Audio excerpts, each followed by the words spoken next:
네, 안녕하십니까. 바로 보는 실전 콘텐츠 주노플로의 지역 강의. 예, 오늘은 IBK 기업은행 논술이나 이제 일반적인 이제 기업 금융 쪽 대기업도 면접 보시면서 요즘 핫하죠. 4차 산업혁명 그중에서도 빅데이터 환경에서 개인정보 비식별 처리를 알아야 예비 금융 직장인 편을 시작하겠습니다.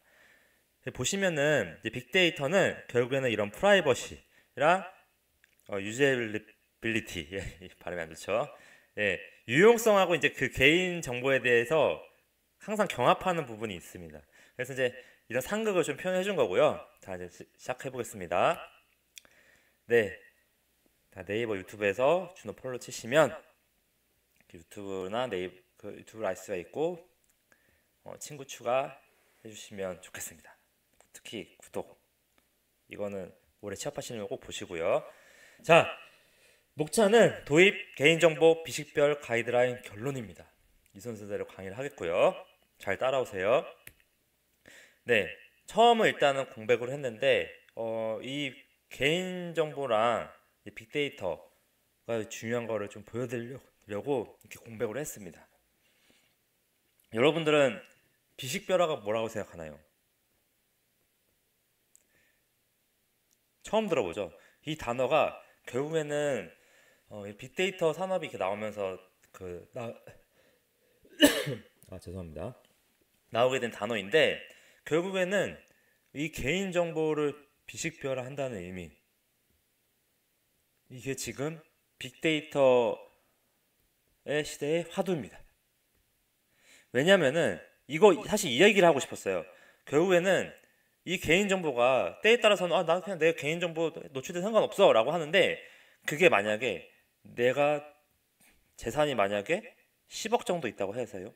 그럼 이 10억이 주변 사람들한테 알려지는 게 싫겠죠. 이게 은행이나 이런 데 정보가 됐으니까. 아니면 더 나아가서 에이즈 같은 불치병, 남에게 알리고 싶지 않은 질병을 어떻게 보면 이 특정 개인에 대해서 유추할 수가 있는 겁니다. 그래서 이런 정보들을 못 알아채기 위해서 식별자, 식별자를 비식별화하는 것. 자, 따라하세요. 식별자를 비식별화하는 것이 핵심입니다. 빅데이터에서. 근데 이 빅데이터가 왜 중요하냐? 결국에는 클라우드 저장 공간에 이런 빅데이터를 엄청나게 저장을 해서 이걸 바탕으로 어떻게 인공지능 머신러닝을 통해서 새로운 서비스들을 개발하려고 하는 게 요즘 통신산업, 금융산업, 웬만한 대기업들의 화두입니다. 그래서 어느 기업을 들어가든 간에 이 개인정보에 대해 비식별화를 이해하고 있는 지원자, 매력적인 겁니다. 그래서 지금 제가 이 강의를 했고요. 특히나 이번에 IBK 논술이나 일반 은행에서 면접을 볼 때도 이거에 대해서 나름의 어느 정도 질문이 들어올 수도 있고 내가 이걸로 강점을 할 수도 있는 거예요. 그래서 참고로 알아두시고요. 이제 얘기하면 길어지니까 빨리 진행을 하도록 하겠습니다. 그래서 이런 배경을 알아야 된다라고 이제 강의 시작하겠습니다. 가장 중요해서 맨 앞에 뒀어요. 사실 뒤에도 나오는데 이거 강의 듣다가 맨 앞부분에 있어야 되겠다라고 해서 드린 거고요. 이렇게 비식별화하는 조치에는 못 알아보게 하는 조치에는 5가지 방법이 있습니다. 예, 지금부터 되게 재미가 없죠. 그래도 들으셔야 돼요. 자, 따라오세요. 이 가명 처리, 총계 처리, 뭐 이렇게 비식별화하는 일반적인 기법이 있는데요. 비식별화 한마디로 식별하지 못하게 만드는 거죠. 자 보이시나요? 이 홍길동이나 35세 서울 거주한 한국대 재학은 알아볼 수 있죠? 이거를 어떻게 한다? 35세를 30대로 바꾸고요. 한국대학교를 국제대학교로 바꾸고요. 홍길동을 임꺽정으로 바꿉니다. 임꺽정은 뭐죠? 일반적으로 우리가 뭐 아는 단어들 뭐 기본적으로 우리 철수라고 하면은 일반적으로 우리가 아는 일반적인 그 이름들이잖아요. 거기에 이제 임꺽정도 있을 수 있는 거고 우리 뭐 PC에서 새 폴더 만들어도 기본적인 이름이 있는 것처럼 그런 거에 대한 의미가 휴리스틱 가명합니다. 가명 처리고요. 자, 그래서 이제 그거에 대한 방안이 뭐냐? 보이시나요? 박길동. 예. 박씨인 사람의 만약에 박유천이라는 이제 동방신기 이 연예인 이름인데 이 사람이 연예인이니까 이름이 노출이 되잖아요. 그래서 박길동으로 휴리스칸한 겁니다. 우리 일반적으로 홍길동이 있으니까. 그리고 35살이면 30대를 바꿔버리고요. 이거입니다. 이렇게 교환을 시키고 교환을 30대로 바꿔버리고 이렇게 대학교도 아까 말했던 뭐 이 사람이 만약에 성균관대 다닌다. 그래서 이걸 한국대학교로 바꿔버리는 겁니다. 이게 감형천입니다. 자, 이렇게 비식별화, 데이터를 비식별화 하는 거고요. 그 다음은 뭐냐? 임꺽정 180, 170 뭐 이렇게 있는데 이 세 사람이 뭐다? 표현을 할 때 물리학과에 다 속한다고 하면은 평균 키가 이렇게 나올 거고요. 학생 키합 이렇게 표현을 해서 총계 처리하는 겁니다. 이 세부적인 방안들이 다 있는데 일단 그렇게 들어가면 너무 뎁스 있게 들어가니까 가볍게 들으세요. 그래서 이렇게 한국대학교 동기 평균 키는 이 정도 키가 나온다. 이렇게 총계 처리를 하는 겁니다. 못 알아보게 만드는 거죠. 왜냐하면 세부적으로 그 키를 하게 되면 177이고 180인 이런 사람이 있어요. 그럼 그 사람이 그냥 이 데이터에 180인 것만 알아도 이 사람이 그 정보가 좀 더 뒤에 설명할 건데요. 만약에 에이즈라는 정보 이렇게 있고 여기 위암, 여기는 감기, 뭐 이런 질병증이 있어요. 그럼 180인 사람은 이런 총계 처리를 안 하게 되면 당연히 에이즈라는 거 질병인 걸 유출을 가능하겠죠. 자, 지금 이해 안 돼도 돼요. 그러니까 흐름만 알아는 거예요. 자, 데이터 삭제. 뭐냐? 결국에는 이 주민번호 이렇게 길게 있을 때 90년대생 줄이는 겁니다. 앞에 이 두 글자만 해서 90년대생 어쩌다 1이니까 남자인 겁니다.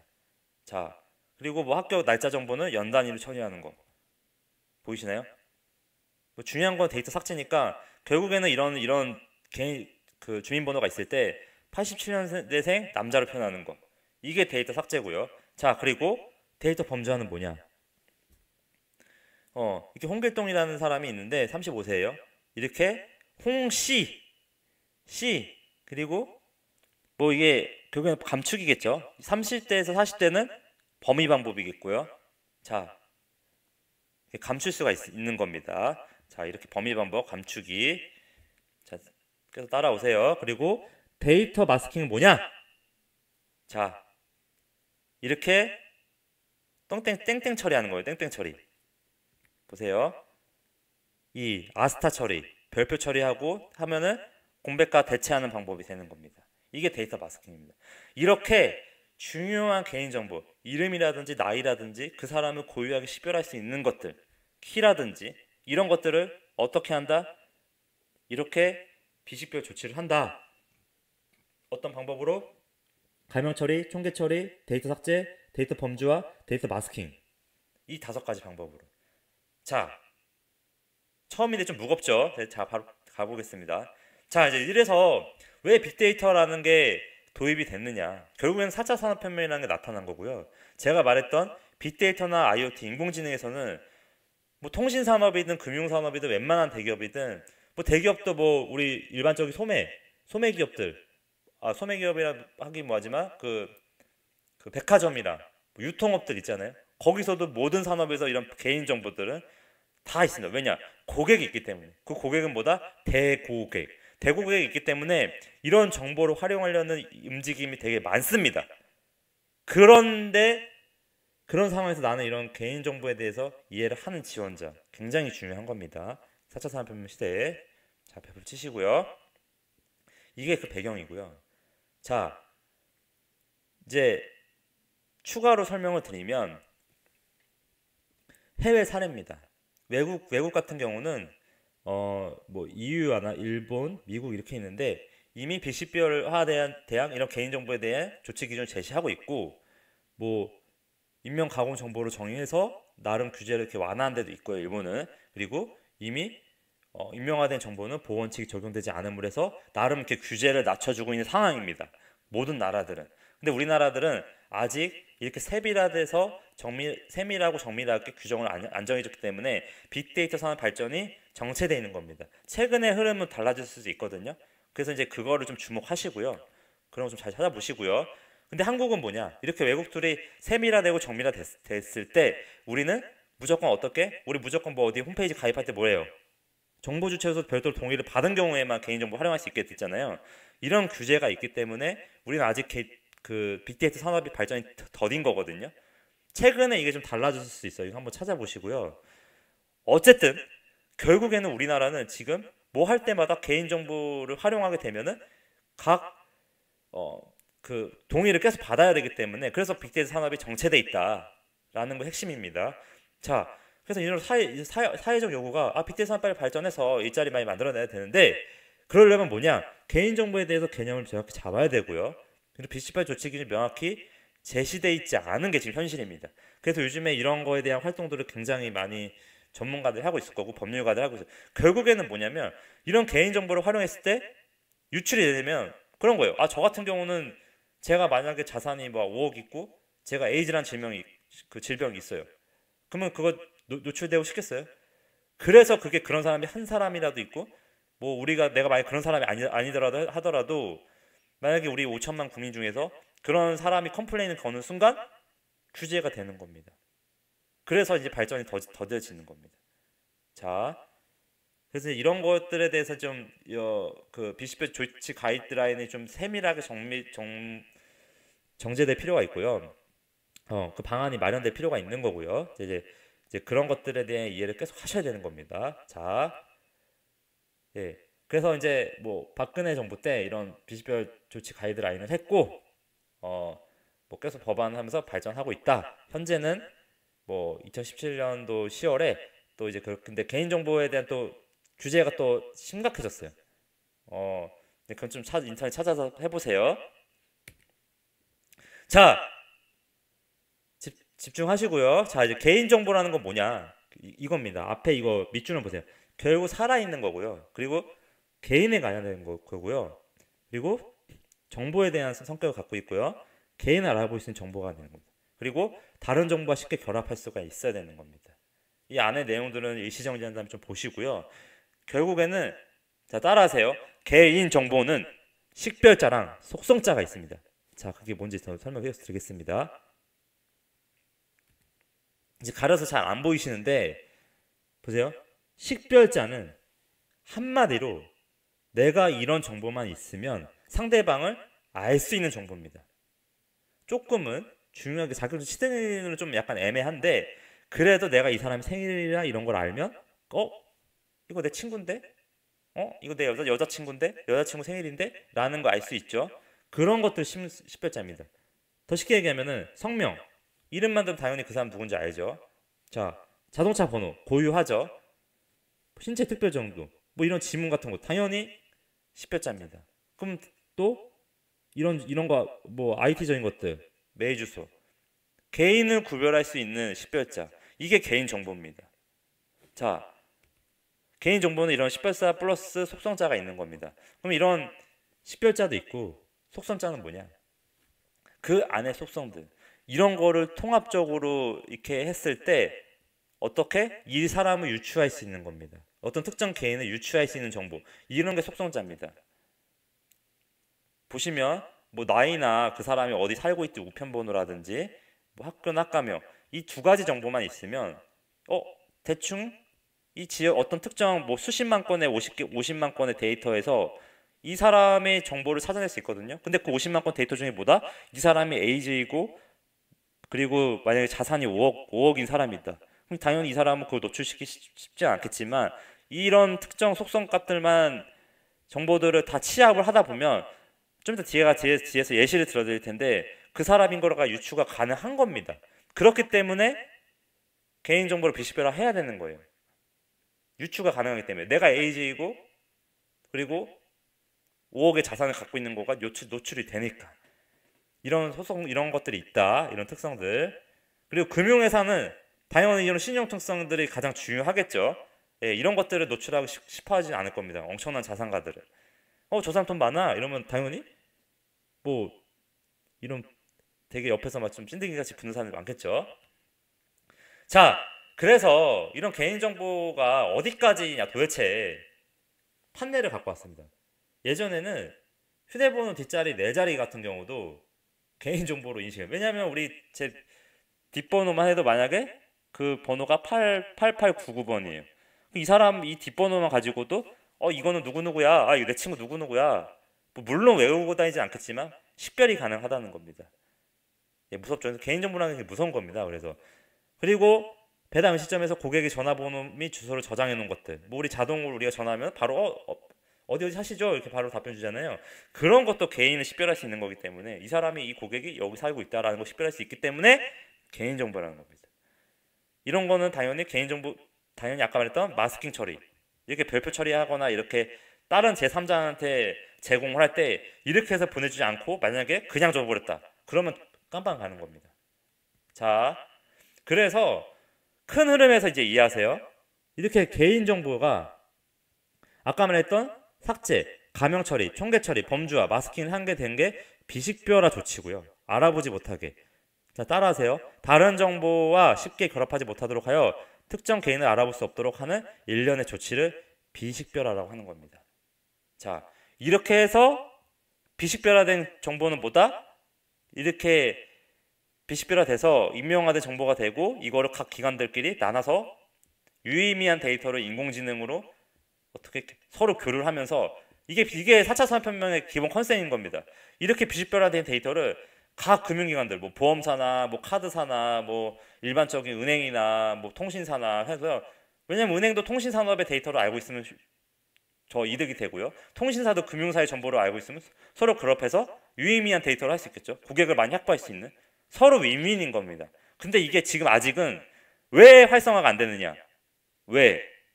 결국에는 이런 거가 개인이 컴플레인, 나 에이즈 걸리고 5억의 자산 10억이 되는 거를 노출이 됐을 때 누가 책임질 거냐? 정보를 받는 사람이 책임질 거냐? 정보를 주는 사람이 책임질 거냐? 이런 거에 대한 법안이 법규가 명확하게 제시되어 있지 않기 때문에 현재 빅데이터 발전이 더딘 겁니다. 자, 따라하세요. 이걸 알아야 돼요. 왜 빅데이터 발전이 산업이 안 되는 겁니까? 라는 면접이든 어디서 내가 금융 노릇을 쓸 때 현재 산업에서 이거를 이런 비식별화에 조치를 해서 결국에는 금융이나 통신산업이나 일반적인 유통산업이나 그런 대고객을 많이 갖고 있는 기업들이 수많은 개인 정보들, 그 사람들이 뭐 어디 백화점 가서 뭐 샀고 했고, 금융거래 뭐뭐 했고, 대출 뭐뭐 했고, 신용카드 결제 뭐뭐 했고, 뭐 했던 이력들, 백화점에서 뭐뭐 샀고, 그리고 통신 뭐 샀고, 결제 뭐뭐 했고, 영화 뭐뭐 했고, 이런 전체적인 데이터들을 각 기관들은 서로 공유하고 싶어 하는데, 기관들끼리 주고받을 때 누가 책임질 거냐? 아까 말했던 이런 주고받으면서 그 안에서 데이터들이 유출이 됐을 때, 아니면 해당 기관에 있는 전산 IT 담당자가 그 데이터를 아무리 비식별화해서 받아도 아까 어떻게 된다? 유추가 가능하게 되면, 속성자를 바탕으로 유추가 가능하게 되면 그게 뭐다? 죄송합니다. 그게 개인정보가 유출되는 겁니다. 그럼 당연히 그 개인은, 국가는 당연히 그 개인 특정이 여러 명이 되든 한 명이 되든 당연히 그 고객들에 대한 내용을 들어주는 게 국가의 역할이기 때문에 이런 개인정보가 중요해지는 겁니다. 이런 빅데이터 시대에. 자, 그래서 결국에는 이런 개인정보를 홍씨로 바꿔주고 이렇게 범주화해서 못 알아보게끔 하는 거. 이게 이제 비식별화고요. 이거가 재식별화가 하게 되는 게 깜빵 가는 행동인 겁니다. 자, 그래서 실질적인 사례를 보여드릴게요. 제가 제시한 이 자료로 3번 이 지민의 질병을 알고 싶다. 자, 여러분이 회사에서 일을 하거나 어디서 어떤 특정 자료를 뭐 어느 기관이든 어디서 이렇게 이런 자료 데이터를 받았어요. 딱 봐도 뭔지 알겠죠? 이런 데이터 안에서 내가 이지민이고 지역 코드가 13068이고 29살이고 여자예요. 이 정보만 가지고 이지민의 질병을 알고 싶다? 어떻게? 자, 보세요. 지금 잘 안 보이실 수 있는데, 자, 다시 하겠습니다. 네. 자, 이 지민의 질병을 알고 싶다. 자료 2개가 있어요. 공개된 의료 데이터를 봤고요. 그리고 K 임명성 모델에 의해, 이거 좀 이따 뒤에 설명드릴 건데요. 결국에는 비식별화 시킨 의료 데이터 사례입니다. 이 2가지 정보를 가지고 아까 뭘 알아낼 수 있다? 보세요. 연령, 여자, 고혈압이죠. 그리고 이렇게 마스킹 처리하고 범주화시키고 이것도 성별도 없애버리고 고혈압을 했지만 이거 가지고 뭘 알 수가 있다? 방금 처음 보여줬던 표 이 선거인 명부만 봐도 뭘 알 수가 있어요? 이지민이라는 사람이 고혈압이라는 걸 알 수가 있죠. 이겁니다. 여러분, 이 2개 데이터만 있으면 내가 이런 자료를 받았을 때 이지민이라는 사람이 고혈압이라는 걸 자기 노출시키고 싶지 않은데 고혈압이라는 걸 노출시킬 수 있습니다. 13이죠. 13. 그리고 30대 이하로 걸리죠. 29살. 뭐 성별은 마스킹 처리해서 모르겠어요. 근데 고혈압이죠. 자, 내가 이 정보만 봐도 어떻게 알 수가 있어요? 이런 이지민이고 13608이네. 그럼 결국에는 뭐 이름으로 알 수 없고 지역 코드네. 13이야. 13이야. 1313이야. 그리고 29살이네. 이거네. 고혈압이다.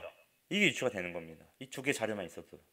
이게 아까 말했던 개인정보가 비식별화 됐지만 그래도 재식별화 된 겁니다. 이지민이라는 사람이 고혈압이라는 걸 알게 된 겁니다. 자, 지금도 이해 안 되실 수 있거든요. 자, 계속 잘 따라오세요.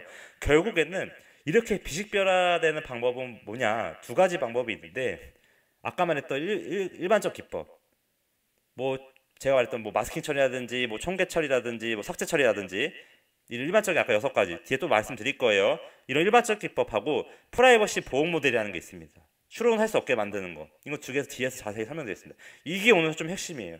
이걸 아는 사람이 결국에는 금융노수도 잘 보고 대기업 먼저도 잘 보고 이런 관련 분야에서 종사하시는 분들한테 메리트가 되는 겁니다. 아마 통계나 이런 전문가들 이런 전공하시는 분들은 저보다 이제 이거를 더 잘 아실 텐데요.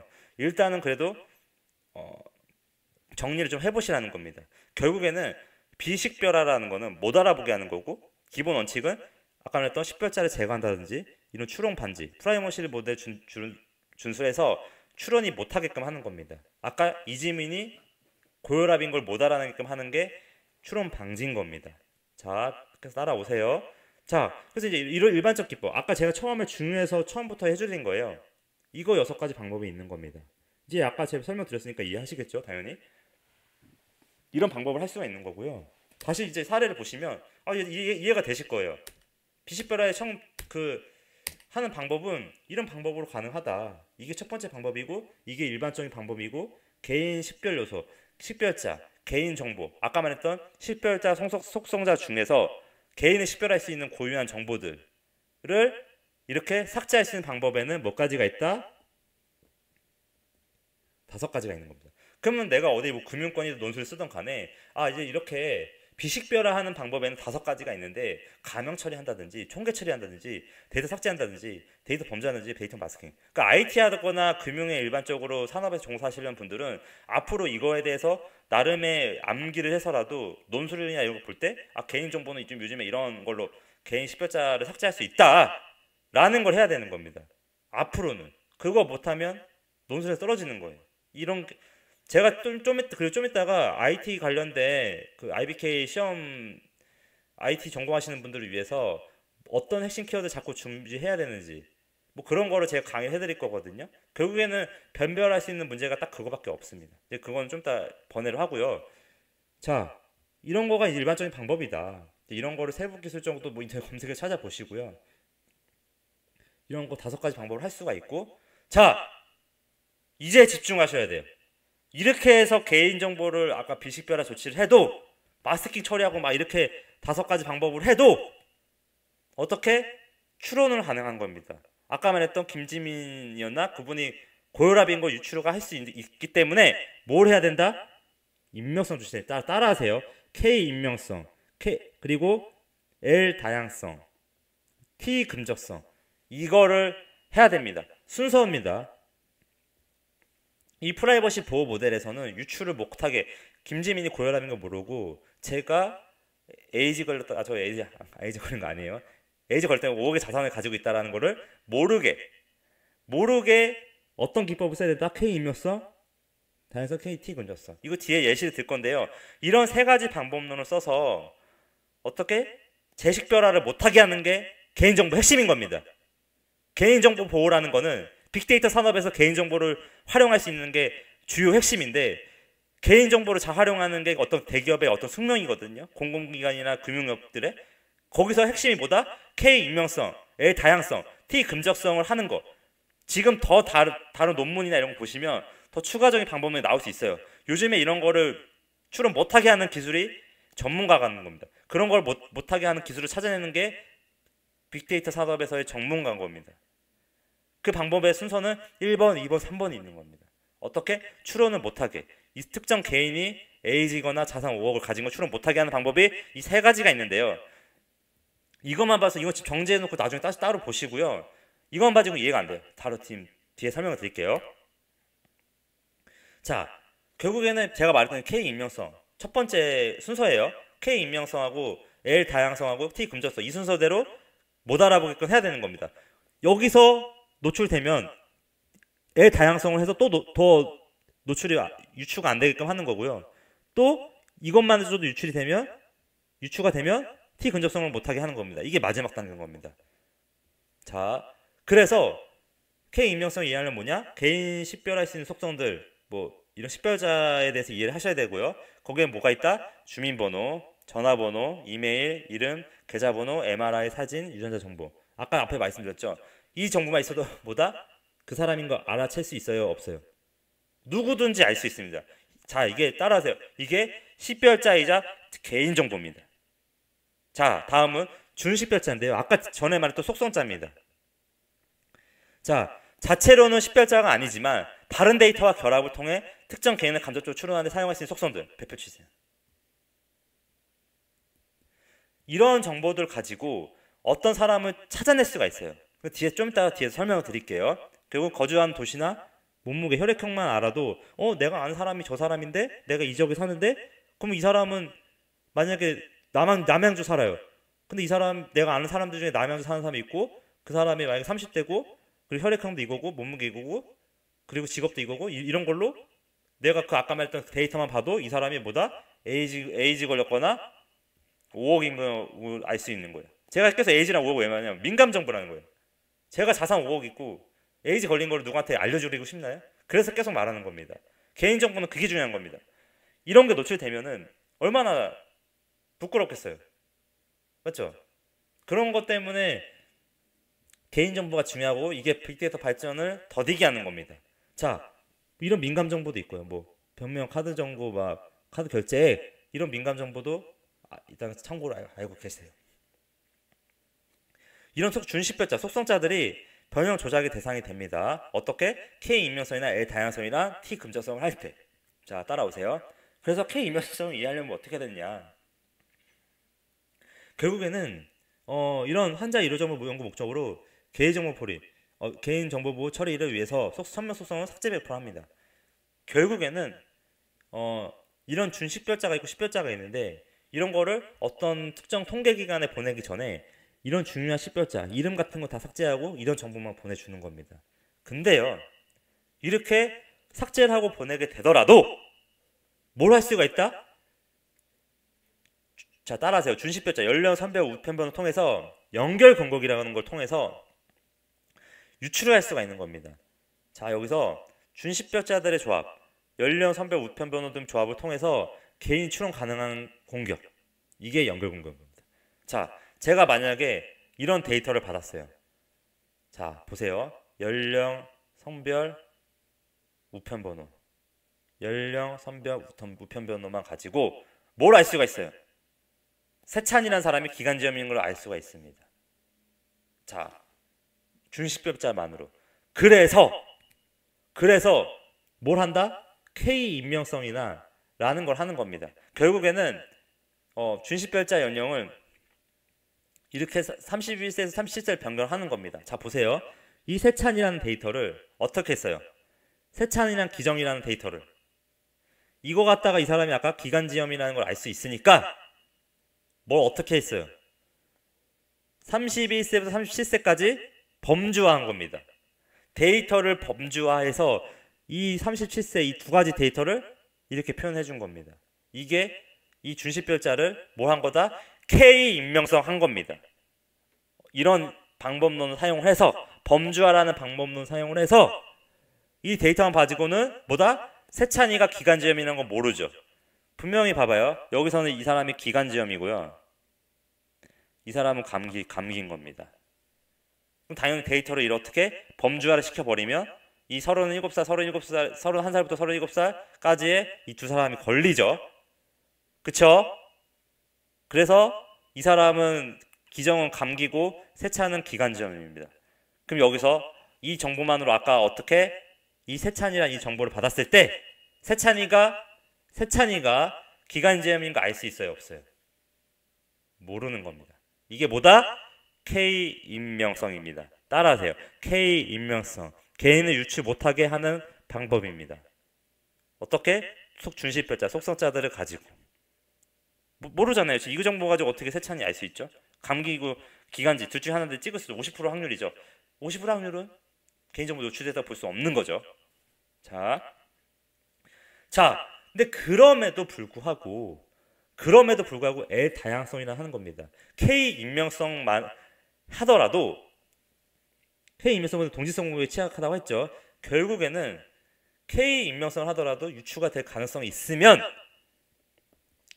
보여드릴게요. 그 사례를. 자, 이렇게 방금 전에 31세, 37세까지 했는데도 그 사람들이 31살부터 37살에 있는 사람들의 데이터들이 다 뭐다? 다 만약에 기관지염이다. 다 기관지염이에요. 기관지염. 뒤에 보죠? 여기는 뒤에 위암으로 되어 있네요. 다 위암이다. 이렇게 마스킹 처리 범주하거나 마스킹 처리 30대를 했는데도 이 사람은 다 위암이다. 그러면 당연히 뭐예요? 이 데이터만 보고는 뭘 알 수 있어요? 위암인 거, 이 사람이 위암인 거 알 수 있어요? 없어요? 우편 번호 앞에 보시죠. 마스킹 처리 했는데도 30대죠. 마스킹 처리 했죠. 그리고 국적도 아예 없앴죠. 근데 이 사람들이 민감 속성이 뭐다? 다 위암이에요. 이 여기 있는 대역의 사람들이 여기는 뭐 10명의 사람들이 있다고 하면 다 위암이에요. 그럼 당연히 이 사람이 뭐다? 위암인 거 알 수가 있다라는 겁니다. 그래서 이런 익명성 조치를 해도 이렇게 준식별자들을 마스킹 처리하거나 이렇게 해도 K 익명성을 해도 뭐다? 그 다음 단계, 두 번째 단계 얘기하는 겁니다.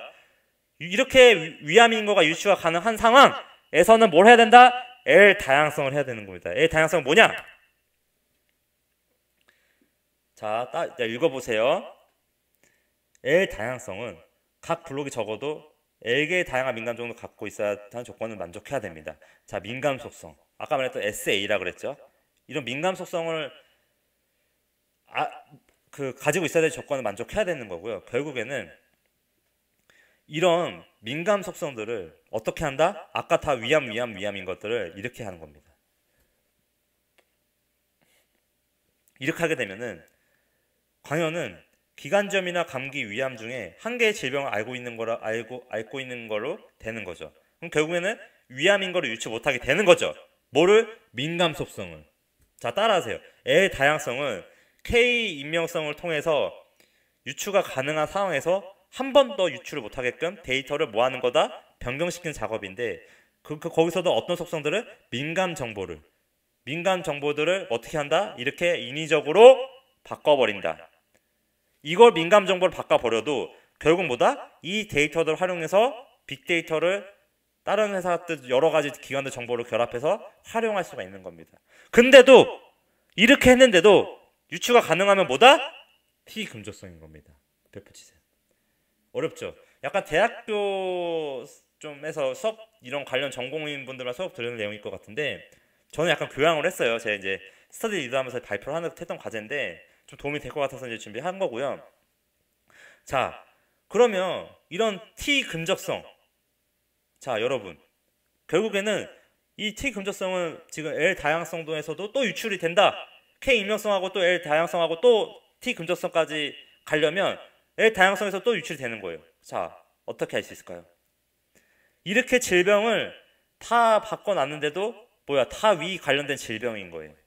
그리고 급여가 30, 40, 100만 원 단위인데 이래도 그거의 민감 정보를 통해서 어떻게 이 사람이 위 질병 관련된 걸 알고 있다거나 급여가 35, 3천만 원에서 5천만 원 사이에 있다라는 걸 알 수가 있는 거죠. 자, 읽어보세요. L 다양성을 하더라도 모 집단 대비 민감한 정보의 분포 차이를 통해 개인의 사상변화 정보가 노출되는 문제가 발생 가능하죠. 그쵸? 이게 뭐 수십만 명이면 상관없지만 계속 추리고 데이터를 뽑아냈는데 10명인 거예요. 그 10명 안에서 당연히 1, 2, 3에 대한 데이터가 뭐다? 급여가 3천에서 5천만 원이고요. 그리고 위와 관련된 질병을 가지고 다 있다라고 하면 유추가 가능하죠. 이 사람이 20대라고 하고 우편번호가 이거라고 하면 이 사람 대충 연봉은 3천에서 5천만 원 사이고 위 관련 질병이 있구나. 그것도 어떻게 보면 개인정보로 유추가 가능한 거죠. 자, 데이터 분포로. 이게 T 금저성입니다. 그래서 이제 이런 것들이 분포 추적 가능하기 때문에 이런 걸로 노출되지 않기 위해서 T 금저성 관련돼서도 별도의 조치를 해야 되는 겁니다. 자 뒤에 다시 볼까요? 자, 이렇게 L 다양성뿐만 아니라 이렇게 민감한 정보를 분포를 낮춰 추론 가능성을 더 낮추는 기법이 있는 거거든요. 어떻게? 이렇게 민감 정보를 분산시키는 거다. 더 세부적으로. 알겠습니까? 자, 그러니까 위 관련된 질병이 있거나 이런 민감 정보들을 제가 좀 헷갈리게 했을 수 있는데 결국에는 다시 정보 요약을 하면 아까 말했던 위암들로 이렇게 유추가 가능하니까 이거 봐요. 뭐 이런 걸로도 유추가 가능하니까 세부적으로 못 알아보는 더 질명으로 하는 겁니다. 제가 좀 설명을 좀 잘못 드렸네요. 이렇게 급여 정보를 오히려 인위적으로 민감 정보들을 더 쪼개서 이렇게 한번 하는 방법이 T 금적성이네요. 제가 잘못 정정하겠습니다. 저도 이제 갑자기 강의하다 보니까 막 좀 헷갈렸는데 T 금적성이라는 거는 뭐다? 아까 같이 위암을 유출할 수 있을 때도 이런 세부 질병으로 못 알아보게끔 하는 겁니다. 위 관련 질병도 더 있겠죠. 뭐 5가지 더 쪼개면 이 사람이 위궤양인지 급성위염인지 이런 급성위염인지 모르는 거예요. 그렇죠? 악성 위염인지 모르는 거예요. 그리고 만약에 연봉이 4천만 원인데 3천, 4천, 5천, 6천으로 이렇게 계속 민감 정보를 쪼개버리면 2개 이상으로 쪼개버리면 계속 세부적으로 또 비슷하게 만들어버리면 어떻게? 이 사람이 노출이 안 되는 겁니다. 그쵸? 이렇게 계속 하는 방법. 이게 T 근접성입니다. 이제 뭐 이런 것들이 T 근접성인데 제가 아까 이거는 조금 더 추가적으로 보강해서 한번 찾아보세요. 제가 좀 설명을 하는데 좀 약간 매끄럽지 않은 부분이 있어서 좀 걸리네요. 자, 어쨌든 결국에는 이 사례를 알아야 되는데 비식별화라는 거는 뭐다? 식별자 제거를 하는 거고요. 그리고 식별자 제거를 통해 식별 방지를 하는 거고요. 프라이버시 모델 기반의 추론 방지를 하는 겁니다. 이 두 가지 방법이 결국 비식별화인데 그래서 이렇게 이런 데이터가 있다라고 하면 어떤 대기업이든 유통업이든 이런 내가 금융기관이든 IT든 디지털이든 이런 뭐 금융노수를 금융 관련돼서 일을 할 때 이 주민등록번호를 다 떼는 것 이게 뭐다? 식별 방지하는 활동이고요. 이거에 뗀 게 데이터들이 이거죠. 이렇게 뗐을 때 뭐예요? 이 주민번호만 가지고 29살 여자인데 병명을 알 수 있을까? 어떻게 해? 식별자를 뺐기 때문에 식별이 불가합니다. 불가하죠. 이 정보만 가지고 지금 아까 이 주민번호인 사람의 병명 알 수 있어요? 없습니다. 비식별했기 때문에. 근데도 여기서도 병명을 알 수 있게 되면 뭘 해야 된다? 자, K 익명성, L 다양성, T 접근성을 해야 되는 겁니다. 그걸 한 게 뭐다? 자, 보세요. 이렇게 준식별자, 속성자들을 이렇게 범주화했을 때 이게 뭐예요? 아까 말했던 K 익명성이죠. 이렇게 했을 때 이게 뭐다? 이게 비식별화의 하나인 프라이버시 모델 기반의 추론 방지하는 방법의 3가지 방법인데 이건 지금 K 익명성을 했을 때 어떻게 한다? 이거에 대한 변명도 알 수 없고요. 왜냐? 이렇게 해서 주민번호 뺐기 때문에 이거는 주민번호 뺐기 때문에 알 수가 없는 거고요. 이거에 대한 29살 여자의 병명을 알 수 있을까? 어떻게? K 인명성 모델 했기 때문에 추론이 불가한 겁니다. 여기서 29살이 어딘 줄 아세요? 여기겠죠. 근데 여자애 어떻게 알아요? 이 세 가지 질병 중에 이게 비식별화인 겁니다. 따라하세요. 비식별화. 자, 그래서 이제 좀 얘기가 길어져서 좀 줄여서 말씀드리면 결국에는 개인정보 법률 해설서가 마련하고 있는 게 요즘 뭐 이전부터 정부의 활동들이고요. 뭐 이제 뭐 이런 개인정보의 범위를 명확하게 한다든지 비식별화 조치에 대한 법적 해석을 통해서 좀 정확하게 이런 법령이나 법규 이런 거를 어떤 대기업 들어가든 공기업 들어가든 원하는 산업에 들어갔을 때 이런 직무 관련돼서 이런 걸 이해하고 있어야 된다라는 거고요. 결국에는 법령이나 법규입니다. 네, 이런 거를 좀 이해하고 있고 좀 이해하고 넘어가시고요.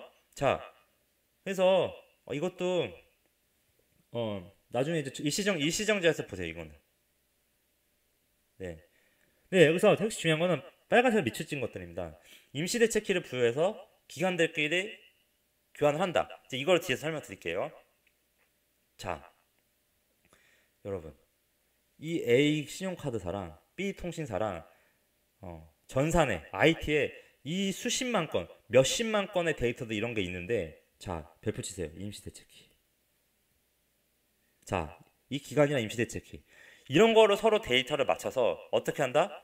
이 데이터를 어떻게 할수 조인해서 이 정보 누적거래액이랑 미납연체금에 합칠 수 있죠. 이거가 빅데이터 핵심인 겁니다.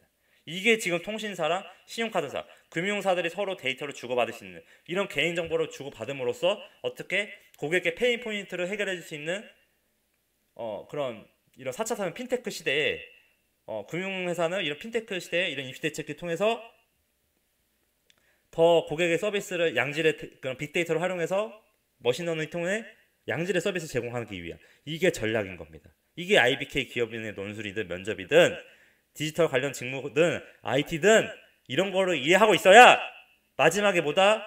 내가 유능한지 안 한지 그게 확인이 되는 겁니다. 자, 이런 통신사나 각 신용카드나 금융회사들의 이런 개인정보 뭐 보험 개발원이라든지 뭐 건강 심사 평가라든지 뭐 의료 관련된 거나 통신 관련된 거나 금융 관련된 거나 어떤 산업 대기업 유통이나 내가 구매하는 거나 뭐 카드사나 결제사나 모든 개인정보를 결합했을 때 엄청난 데이터들을 가지고 뭘 할 수가 있어요.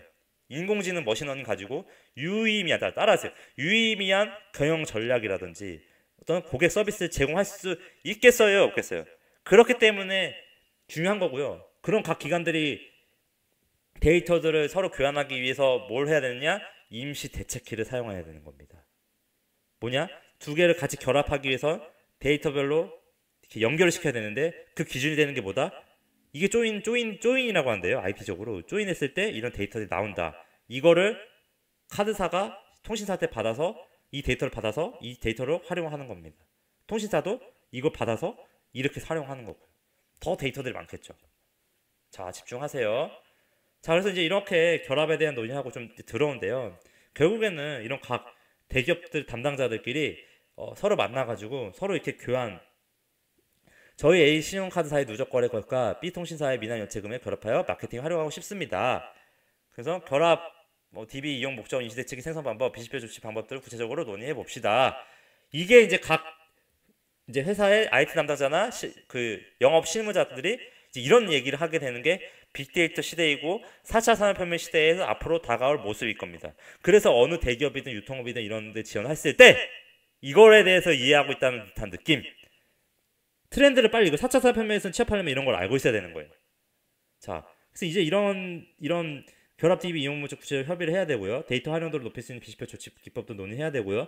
임시대책기 생성 방법을 하는 게 이제 어느 기업을 다니든 주요 핵심 업무가 될 겁니다. 자, 결국에는 이제 계속 이렇게 좀 지저분해서 좀 정리 좀 해야 되겠는데요. 자,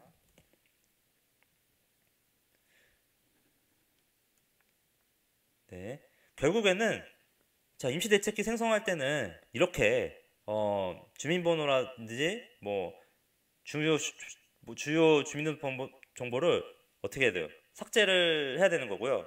잠시만요.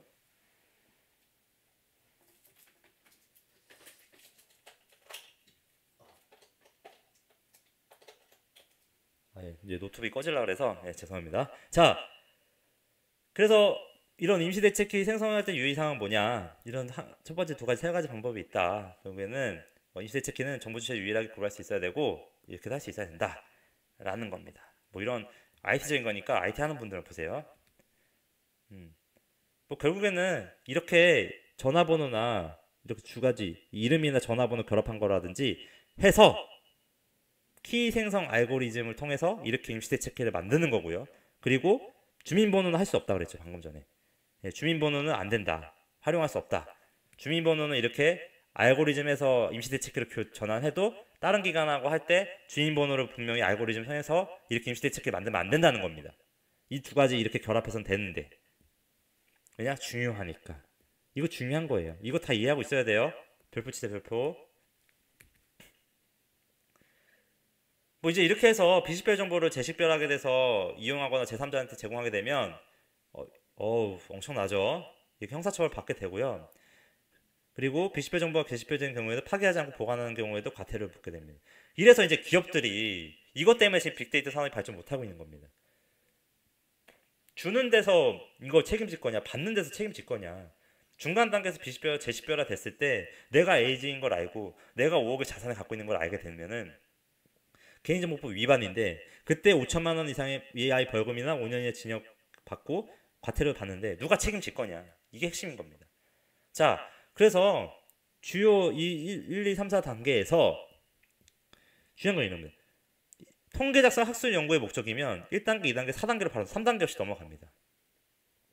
개인정보를 그냥 비식별 조치한 다음에 바로 활용할 수가 있는 거고요. 근데 아닌 경우는 다 뭐다? 이런 적절성 평가를 해야 된다 라는 겁니다. 뭐 안에 내용 보시고요. 결국에는 이것도 좀 정지했다가 참고자료를 보세요. 이걸 말하려고 하는 겁니다. 이게 한국신용정보원이라는 외부 평가단 및 전문기관이 있는데요. 두 가지 방법이 있는 겁니다. 이제 각 금융회사에서 기초자료를 작성해서 평가단을 구성하는데 이런 팀을 만들 겁니다. 그 평가단이 이런 K 임명성이나 L 다양성이나 T 접근성을 가지고 이렇게 해서 외부 기관에 줘도 되나? 개인정보 유출 안 될까? 수십만 건의 데이터를 이제 참고로 검토를 해보는 겁니다. 이게 빅데이터 담당자고 디지털 담당자고 이제 앞으로 빅데이터 산업에서 금융이든 어떤 회사에서 할 겁니다. 이런 거를 외부 기관에서 심사해 주는 게 한국신용정보원입니다. 자, 그래서 결국에는 이런 기초자료를 가지고 평가단 구성하고 추가 비식별 조치를 해서 평가 수혜를 하고요. 평가단이. 그리고 평가 완료가 되면 이거를 아까 말했던 통신사나 카드사나 다른 타 금융기관에 보낼 수 있게 되는 겁니다. 이렇게 하는 거고요. 그렇게 하기 위해서 이런 데이터 명세들을 가지고 할 거다. 뭐 이거는 일시정지에서 봐주시고요. 자! 죄송합니다. 너무 길었죠, 강의가. 그래도 좀 도움은 되실 거예요. 그래도 이제 금융노시스 IBK 보기 전에 이런 거를 좀 면접 보기 전에도 좀 이해하고 가야 이런 질문 나왔을 때 답변을 적절하게 할 수 있다라는 게 지금 제 강의의 골자고요. 결국에는 뭐 이렇게 개인정보가 되게 중요하다. 이렇게 해서 고객 정보가 유출되면은 되게 그거 가지고 막 우리 스팸 전화번호 되게 많이 오잖아요.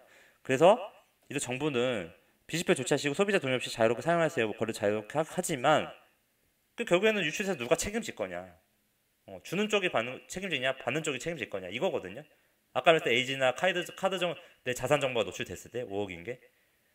자, 그래서 개인정보 보호랑 자, 따라하세요. 개인정보 보호랑 빅데이터 산업의 발전은 반비례 관계고요. 개인정보가 발전하면 빅데이터 산업이 발전이 안 되고 있는 겁니다. 근데 개인정보를 죽이게 되면 빅데이터 산업 발전할 수 있지만 또 정부는 그것 때문에 못하게 하는 거죠. 그래서 반비례 관계고요. 정부 주도의 개인정보 활용 세부 기준 정리 중 아직은 되게 애매모호한 상태입니다.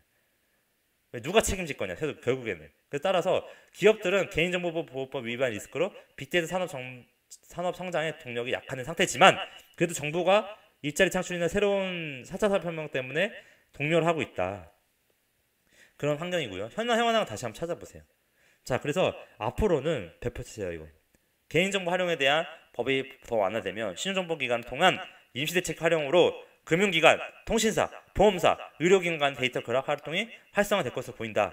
이에 미리 대비해서 금융회사는 그런 양질의 서비스를 준비를 해야 되는 거고요. 통신회사도 어디든 이런 자기소개서 쓸 때, 지원 동기 쓸 때 이런 내용을 안다라고 하면, 이런 관련 산업의 통계든 빅데이터 쪽에 지원한다라고 하면 이 내용을 꼭 참고해서 쓰세요.